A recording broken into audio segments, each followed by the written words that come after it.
নমস্কার বন্ধুরা, শ্রাবণীর পাকঘরে সবাইকে স্বাগত। আমাদের দোল বা হোলি এসেই গেছে, তো রং মাখা হবে, নানান রকমের শরবত খাওয়া হবে, আর মিষ্টি খাওয়া হবে না তাই কি কখনো হয়? সেই জন্যই আমি বানাচ্ছি হোলি স্পেশাল গুজিয়া। 300 গ্রামের মতো ময়দা নিয়েছি, হাফ বাটি সুজি নিয়েছি, এবারে নিয়েছি প্রয়োজন অনুযায়ী নুন আর বেশ 3-4 চামচের মতন ঘি। খুব ভালো করে একসঙ্গে মেখে নিয়েছি। তারপরে গরম জল করে নিলাম। গরম জল দিয়ে ময়দাটাকে খুব ভালো করে মেখে একটা শক্ত ডো বানিয়ে ঢাকা দিয়ে রাখলাম। এদিকে একটা প্যানের মধ্যে 1 চামচ ঘি দিয়ে দিলাম। 1 লিটার দুধকে খুব ভালো করে জাল দিয়ে দিয়ে ঘন করে মেরে এইভাবে ঝরঝরে একটা ক্ষীর বানিয়ে নিয়েছিলাম। ঘিয়ের সঙ্গে খুব ভালো করে একটু নাড়াচাড়া করে মিশিয়ে নিচ্ছি আর দিয়ে দিলাম স্বাদ অনুসারে চিনি। কেমন মিষ্টি খাবে সেই অনুযায়ী কিন্তু চিনি এখানে দিতে হবে।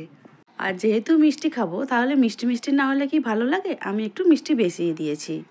এবারে দিয়ে দিচ্ছি কিছু ড্রাই ফ্রুটস, খেজুর, কিশমিশ আর চীনাবাদাম।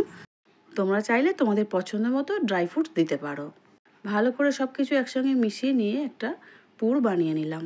একটা বোলের মধ্যে ঢেলে নিয়েছি। এবারে যে ময়দাটা আগে থেকে মেখে ঢাকা দিয়ে রেখেছিলাম আবারও কিছুক্ষণ একটু মেখে নিলাম। তারপর যেমন লেচি করা হয় সেইভাবে ছোট ছোট করে লেচি বানিয়ে নিলাম। এখন আমার ঘরে কিন্তু এরম একটা ডাইস বলতেই পারো ছিল, তার সাহায্যে আমি লুচিটা বেলে নিচ্ছি। আর গুজিয়াগুলো সুন্দর শেপ দেওয়ার জন্যই আমি কিন্তু এটা করছি। তোমরা চাইলেই কিন্তু হাতের সাহায্যেও বানাতে পারো। যেভাবে আমরা পুলি পিঠে বানাই সবাই সেইভাবেও করা যায়। আসলে কি এইভাবে করলে দেখতে খুব ভালো হয়, সেই জন্য আমি এই ডিজাইনটা করে নিলাম।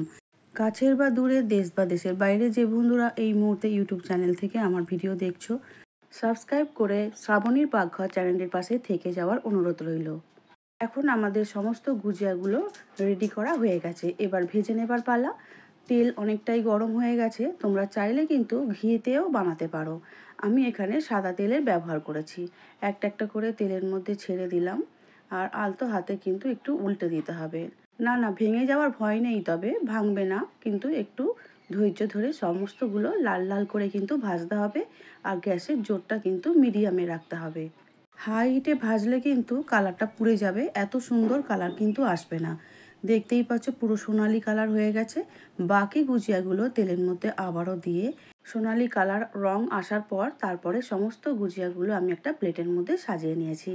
দেখতেই পাচ্ছ হোলির স্পেশাল গুজিয়া আমাদের একদম রেডি হয়ে গেছে। কেমন বানানো হয়েছে গুজিয়াগুলো প্লিজ প্লিজ কমেন্টে একবার জানিও। আর হ্যাঁ বন্ধুরা, পাশে থাকা বেল আইকনটা কিন্তু অবশ্যই প্রেস করে দিও, তাতে যখনই আমি নতুন রান্না ছাড়বো সবার আগে তোমাদের কাছে পৌঁছে যাবে। রং কিন্তু খুব সাবধানেই খেলবে আর খুব আনন্দ করবে, অনেক অনেক কিছু খাওয়া দাওয়া করবে। সবাই খুব ভালো থেকো। ভিডিওটা দেখার জন্য অসংখ্য অসংখ্য ধন্যবাদ।